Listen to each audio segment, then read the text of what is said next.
chinita del puente Pessoa, donde te besé. Que extasiada en mis labios tú me repetías, no te olvidaré.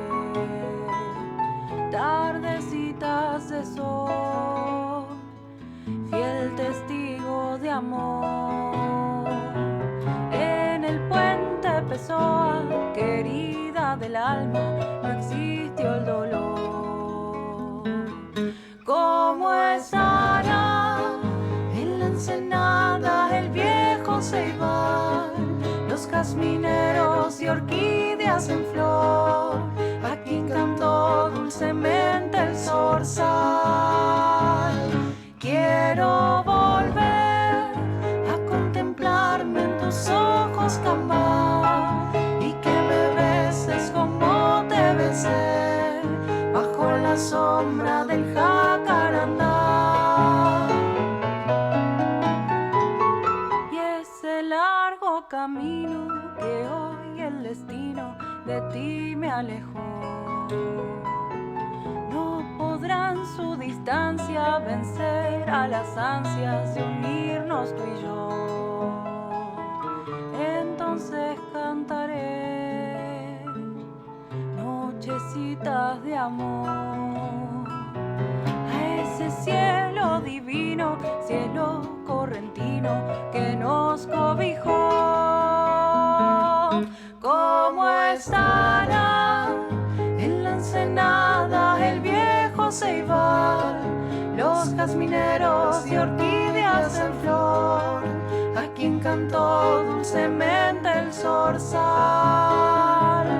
Quiero volver a contemplarme en tus ojos, Cambá, y que me beses como te besé, bajo la sombra del jacarandá. ¿Te acordás, mi chinita?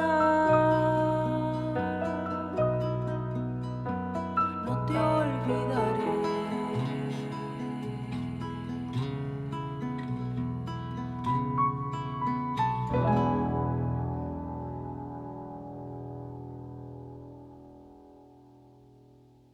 Contando historia, recreando este universo hermoso de las frases, de las palabras, como dijera Martín Fierro, a través de José Hernández, o José Hernández a través de Martín Fierro, fueron mimetizados por el pueblo. Que no me falle la lengua, ni me falte la palabra, al cantar mi gloria labra, y poniéndome a cantar, cantando me han de enterrar, aunque la tierra se abra. En esto de las frases, recordábamos a Fray Luis de León, fraile catedrático español, preso, echado de su cátedra, juzgado por el santo oficio de la Inquisición por haber atentado contra la pureza de la fe. Y dicen que vuelto tras ese proceso, pronunció la célebre frase que quedó en la historia, como decíamos ayer, vuelto a la cátedra tras el proceso, tras el encierro en las cárceles de la Inquisición, como que allí no pasó nada, como decíamos ayer. Esta frase quedó como célebre en la historia porque, pese a los sinsabores y a los avatares políticos, quien tiene firmes sus ideas, vuelve sobre las mismas. Y dicen que la reutilizó también Miguel de Unamuno, cuando también, expulsado de la cátedra por la dictadura de Primo de Rivera, al volver pronunció nuevamente, como decíamos ayer. y también la utilizó el cantautor Joan Manuel Serrat al volver a presentarse tras las dictaduras en Argentina y en el resto de los países hispanoamericanos. Como decíamos ayer, estuvo prohibido. También la frase "se armó la gorda", "se armó la gorda", "se armó la gorda", que es repetida popularmente, tiene su nacimiento en la Revolución de 1868 en España, en Sevilla, donde era la frase confabulada para hacer estallar la revolución contra Isabel II. Isabel la Segunda, se armó la gorda. Y así quedó. Otra frase científica que da lustre y que es la frase que informa a el mundo de las ciencias es: y sin embargo se mueve, y sin embargo se mueve. Galileo Galilei, ese astrónomo, erudito, matemático, físico, italiano, allá por el año 1632, él había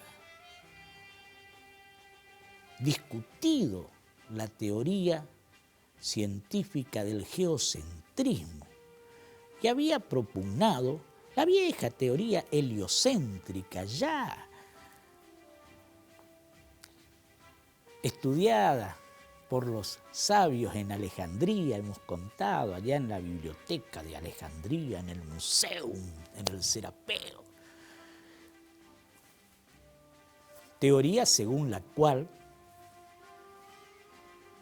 la Tierra no era el centro del universo, como sostenía la teoría geocéntrica, y que el Sol y los planetas giraban en torno a la Tierra, y que la Tierra a su vez era plana, sostenía la Iglesia. Sin embargo, Galileo Galilei dice no, ya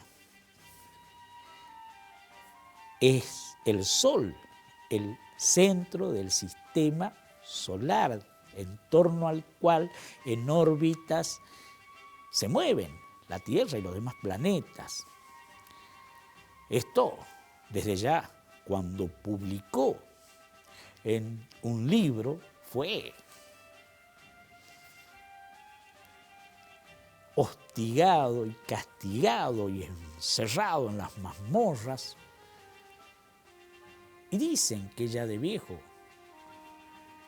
y liberado con, desde ya, una sentencia en que lo obligaron a abjurar de la teoría heliocéntrica, tuvo que decir que lo que él había escrito, habiendo visto, constatado con el telescopio, a lo cual agregó una serie de lentes que le permitieron atisbar y constatar, mejor dicho, la verdad de la teoría heliocéntrica.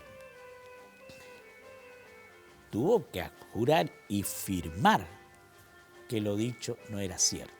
Dicen que en su vejez pronunció: y sin embargo se mueve.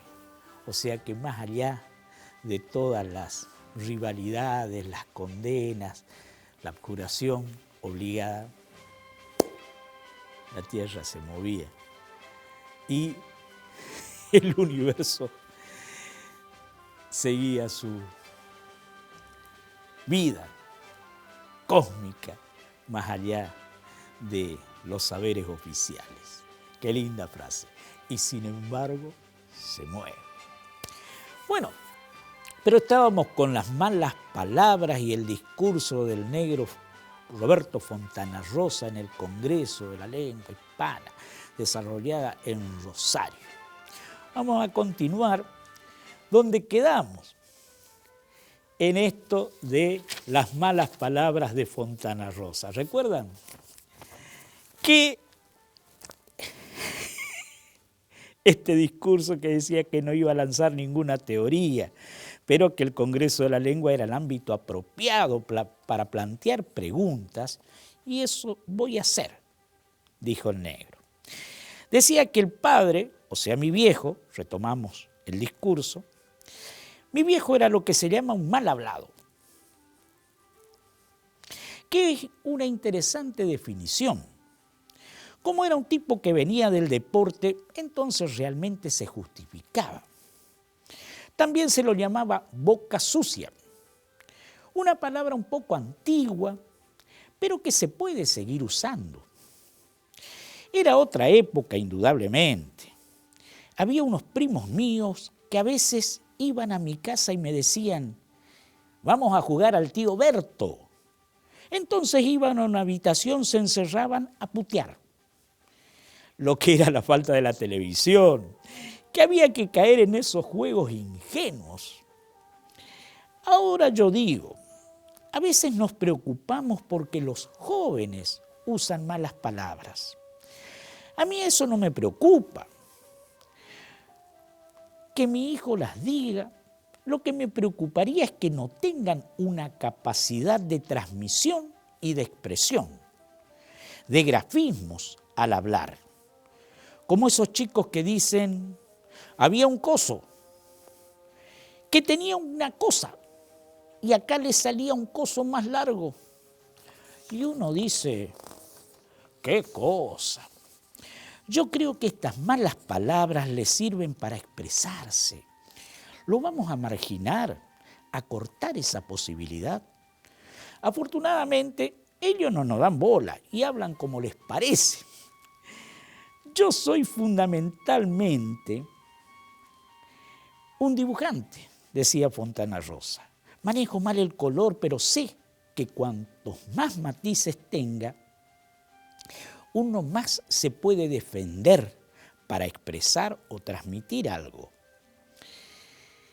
Hay palabras de las denominadas malas palabras que son irreemplazables por sonoridad, por fuerza y por contextura física.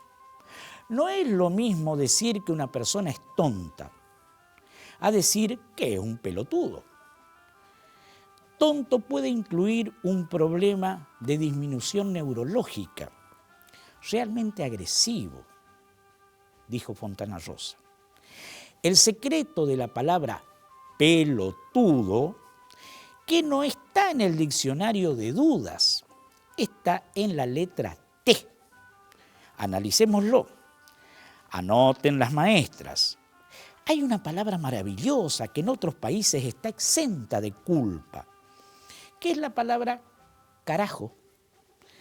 Tengo entendido que el carajo es el lugar de los barcos donde se ponía el vigía en lo alto de los mástiles.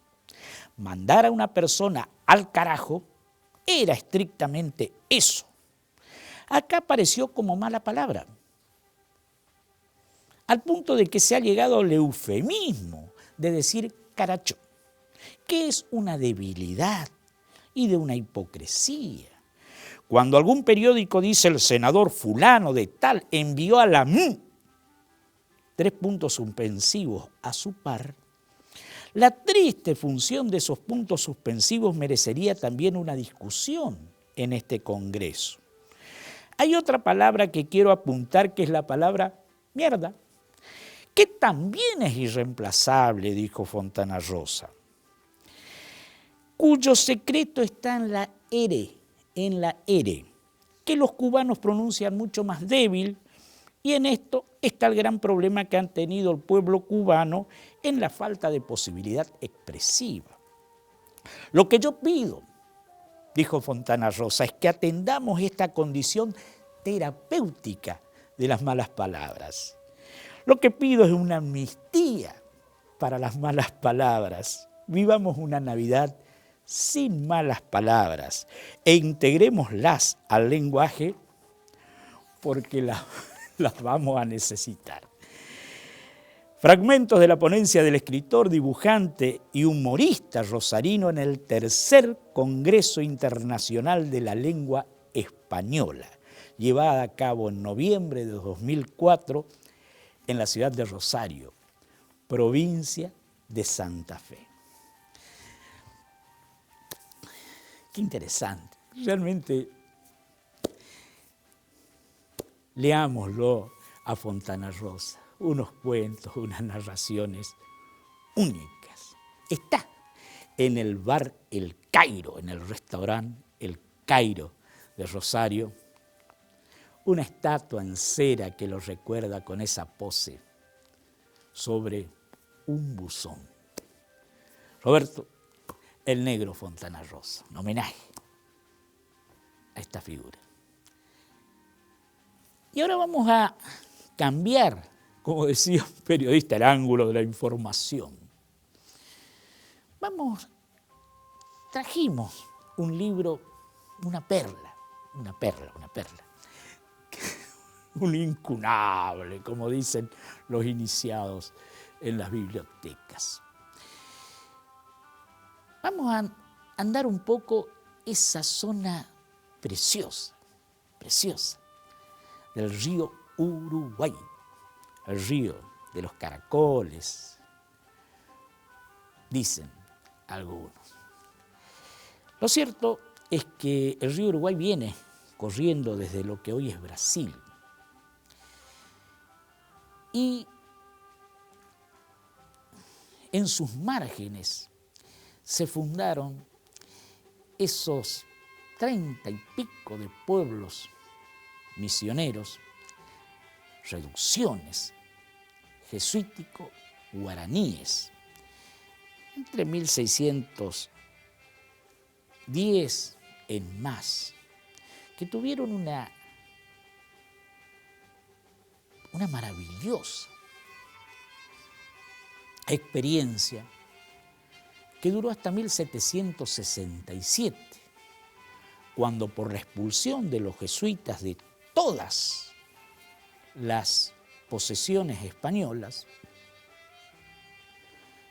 estos pueblos, misiones, reducciones, fueron dadas como temporalidades a franciscanos, mercedarios y funcionarios de la corona y cayeron totalmente hasta prácticamente desaparecer como entidades comunitarias, políticas, como fuentes de producción y de reunión. Allí está la película La Misión, que pinta este triste final, donde las coronas portuguesas, españolas, se reunieron en un juego de mesa y dieron tratados que intercambiaban las misiones con sus pobladores como naipes en un juego. Pero de este tratado limítrofe final, no final, se siguen haciendo tratados limítrofes, vino un expedicionario, geógrafo, brigadier, marino, astrónomo, cartográfico, realmente de fuste, que fue don Diego de Alvear y Ponce de León. Vino como encargado de la comisión limítrofe por parte del rey de España para marcar los lindes del tratado limítrofe firmado con Portugal. Imagínense, esta comisión, allá por el año 1780,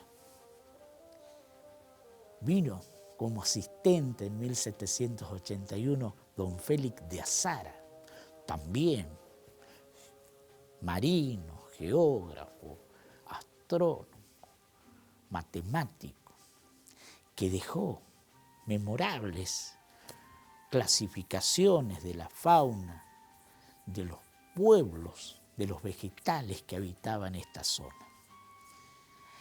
Y don Diego de Alvear dejó una memoria que elevara, por supuesto, con un raconto total de estas latitudes. Pueblo por pueblo, misión por misión, reducción por reducción, contando magistralmente el estado, la riqueza, la producción, la potencialidad de las mismas. Estamos hablando de 1780 y tanto. Trajimos esta perla para compartir con ustedes. Don Diego de Alvear y Ponce de León, que aparte de estas aptitudes y esta carrera militar al servicio del rey de España, al volver en 1804, después de culminado su trabajo,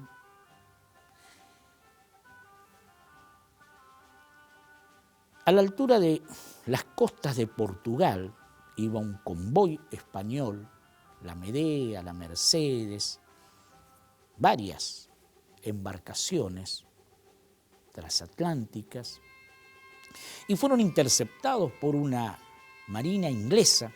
Estaban en los albores de la guerra entre Napoleón, Inglaterra, España, Portugal de por medio, y intimados a la rendición, el comandante español negó rendirse. Y entonces fueron cañoneadas todas las naves españolas por la fuerza inglesa, y una de las naves donde estaba la Santa Bárbara, o sea, el polvorín, explotó, muriendo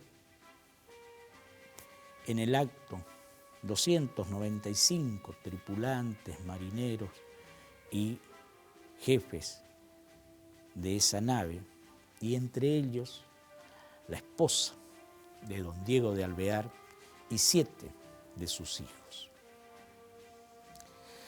Don Diego de Alvear y su hijo mayor Carlos de Alvear, llamado Carlos María de Alvear, que después fue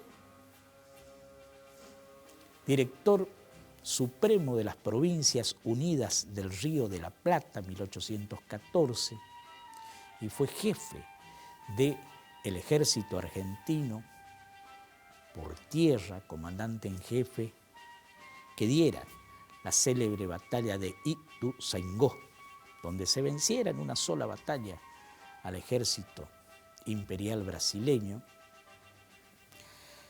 Se habían cruzado de nave momentos antes de ese estallido del polvorín donde muriera la madre de Carlos María y sus 7 hermanitos, porque debió don Diego de Alvear hacerse cargo de la defensa de la expedición.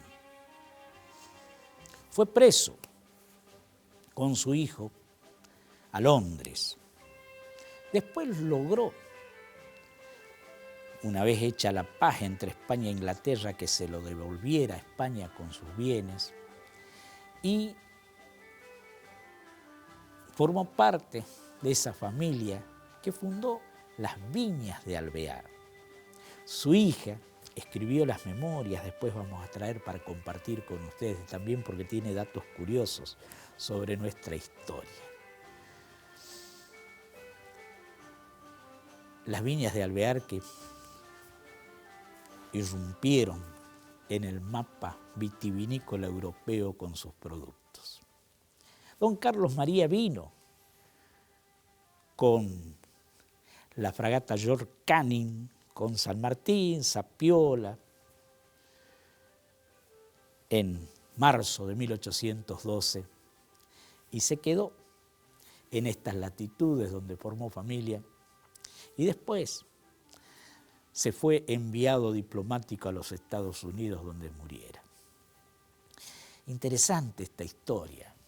A su vez, el nieto de don Carlos María, don Torcuato, fue ese intendente de Buenos Aires que abriera la Avenida de Mayo, y su bisnieto, don Marcelo Torcuato, presidente en la era radical 1922-1928, casado con la bella cantante portuguesa Regina Pacini, de la cual también contamos estos avatares y anécdotas tan lindas de nuestra historia. Pero bueno, este libro que queríamos compartir con ustedes realmente para solaz, se titula, acá lo vemos, Relación geográfica e histórica de la provincia de Misiones del brigadier don Diego de Alvear, primer comisario y astrónomo en jefe de la Segunda División de Límites por la Corte de España en América. Hermoso libro. Acá están las noticias biográficas del brigadier don Diego de Alvear, escrita nada más y nada menos que por Pedro de Ángelis en Buenos Aires el 20 de agosto de 1836. Resulta que don Juan Manuel de Rosas no tenía historiadores ni literatos o escritores de fuste que pudieran competir contra los exiliados rivadavianos o la generación del 37 que se había ido a Montevideo, el caso de Juan Bautista Alberdi, el caso de Juan María Gutiérrez, el caso de don Tomás de Iriarte. Y entonces tuvo que contratar a don Pedro de Ángelis, italiano, para que viniera a hacer estas veces, para contrarrestar los escritos explosivos de su oposición unitaria y de la juventud exiliada. Don Pedro de Ángelis está considerado uno de los primeros historiadores argentinos. Escribió obras realmente monumentales donde es dable investigar y encontrar datos preciosos de nuestra historia. Está enterrado en la Recoleta. Don Diego de Alvear hace una relación geográfica e histórica del país. Las naciones que habitan en esta zona de las misiones jesuítico-guaraníes, a las que llama el origen de los guaraníes, su gobierno y sus caciques, su vida y costumbres, descubrimiento, conquista y población de la provincia de Misiones,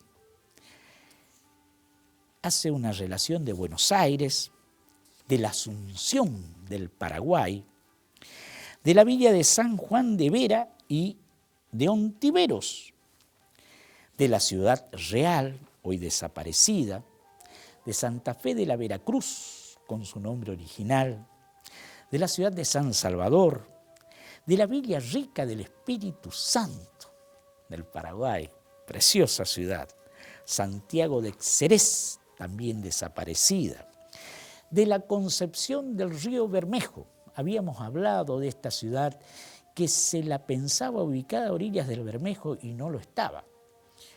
Y la hemos referido con su nombre español de la Concepción de la Buena Esperanza. Corrientes, relata lo que era Corrientes, y de allí comienza con la relación de la conquista espiritual y población de la provincia de Misiones. Y aquí vienen estos pueblos de las misiones de la provincia del Guairá, cada uno de estos pueblos, San Pablo, Loreto, San Ignacio Guazú, Yutí y Caazapá. Una preciosura que después vamos a compartir con ustedes: Itapúa, Candelaria, Concepción, Mártires, Apóstoles, Santa María la Mayor y todas estas poblaciones planteadas en las márgenes del río Uruguay y su zona. Seguiremos con este tema apasionante en nuestra Contando Historia.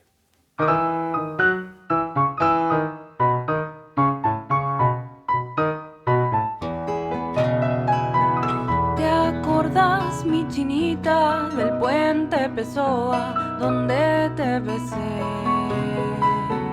Que extasiada en mis labios tú me repetías, no te olvidaré. Tardecitas de sol, fiel testigo de amor. En el puente Pessoa, querida del alma, no existió el dolor. ¿Cómo estará en la ensenada el viejo ceibal, los jazmineros y orquídeas en flor, a quien cantó dulcemente el zorzal? Quiero volver a contemplarme en tus ojos, Cambá, y que me beses como te besé bajo la sombra del jacarandá. Y ese largo camino que hoy el destino de ti me alejó, no podrán su distancia vencer a las ansias de unirnos tú y yo. Entonces cantaré nochecitas de amor a ese cielo divino, cielo correntino que nos cobijó.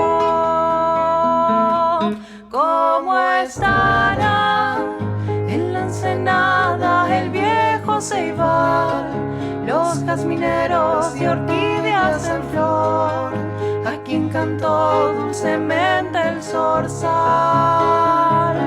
Quiero volver a contemplarme en tus ojos, Cambá, y que me beses como te besé bajo la sombra del jacarandá.